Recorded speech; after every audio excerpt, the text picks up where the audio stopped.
एक बार फिर से स्वागत है हमारे YouTube चैनल पे। आप सभी जानते हैं कि दवाइयाँ 3 तरह की बनती हैं, ब्रांडेड, जेनरिक और मोनोपोली। लेकिन मुख्यतः ब्रांडेड और जेनरिक दवाइयाँ ही चर्चे में रहती हैं। आज हम भ्रम दूर करना चाहते हैं आप सभी लोगों का दवाइयों को लेकर। जेनरिक दवाइयाँ इतनी सस्ती और ब्रांडेड दवाइयाँ इतनी महंगी क्यों हैं? अंतर क्या है?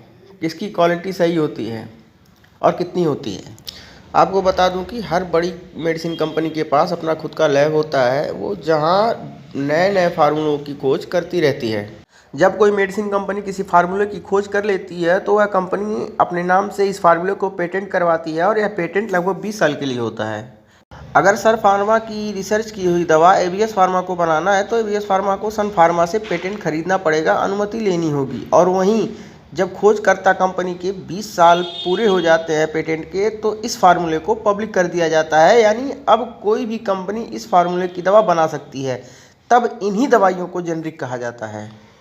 जैसे अगर पैरासीटामॉल को पैरासीटामॉल के नाम से बेचा जा रहा है तो वो जेनरिक कहलाएगा, और उसी पैरासीटामॉल को क्रोसिन के नाम से बेचा जा रहा है तो ब्रांडेड कहलाता है। जेनरिक मेडिसिन 1 रुपये से लेकर 5 रुपये पर टेबलेट तक मिल जाएगी, वहीं ब्रांडेड 5 से लेकर 35 रुपये तक मिलेगी।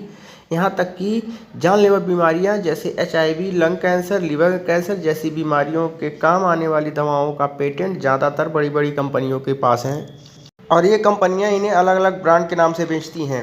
अगर यही दवाएं जेनरिक में उपलब्ध हो जाएं तो इन इलाज का खर्च 200 गुना घट सकता है। जैसे कि HIV की दवा टेनोफीवर या एफाब्रेज जैसी ब्रांडेड दवाइयों का खर्च 1.5 लाख रुपए से ऊपर है, जबकि जेनरिक दवाइयों में यही खर्च 840 रुपये महीने में हो सकता है। हालांकि इन बीमारियों का इलाज ज़्यादातर मल्टी स्पेशलिटी हॉस्पिटल में ही हो पाता है, तो ऐसे में ये दवाइयाँ वहाँ के अस्पतालों में या उसी केमिस्ट के पास मिल पाती हैं। जैसे कि नोवार्टिस कंपनी की कैंसर की ये दवा ग्लिविक इमाटिनिब मिसिलेट का खर्च 1 लाख रुपए से ऊपर पड़ता है, जबकि जेनरिक में यही खर्च 2500 रुपये तक महीने में हो सकता है।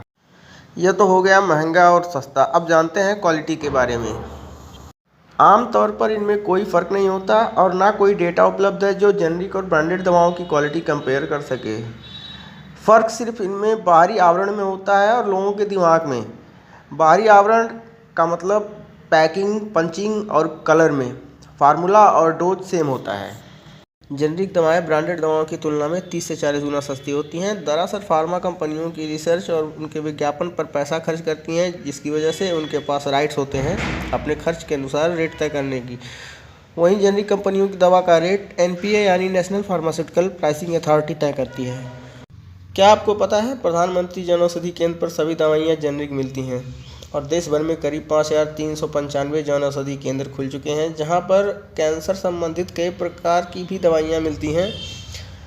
14 अगस्त 2023 से NMC यानी नेशनल मेडिकल कमेटी राष्ट्रीय चिकित्सा आयोग ने अब सभी डॉक्टर्स को लेकर नए नियम जारी किए हैं, जहां पर पेशेंट अपनी सुविधा अनुसार ब्रांडेड और जेनरिक दवा प्रिस्क्रिप्शन ले सकता है। डॉक्टर के ऐसा न करने पर उनके प्रैक्टिस का लाइसेंस कुछ अवधि के लिए सस्पेंड भी किया जा सकता है। भारत सस्ती जेनरिक दवाओं का सबसे बड़ा निर्यातक है। दुनिया भर में हो रहे खपत का 35% दवाइयाँ भारत सप्लाई करता है, वहीं अमेरिका में 40% और UK में 20% दवाइयाँ भारत सप्लाई करता है। क्या आपको पता है भारत में बनी कोवैक्सीन दुनिया के 98 देशों में निर्यात की गई, जिसके मैन्युफैक्चरर भारत बायोटेक, जिन्होंने NIV यानी कि नेशनल इंस्टीट्यूट ऑफ वायरोलॉजी से मिलकर इस वैक्सीन का निर्माण किया।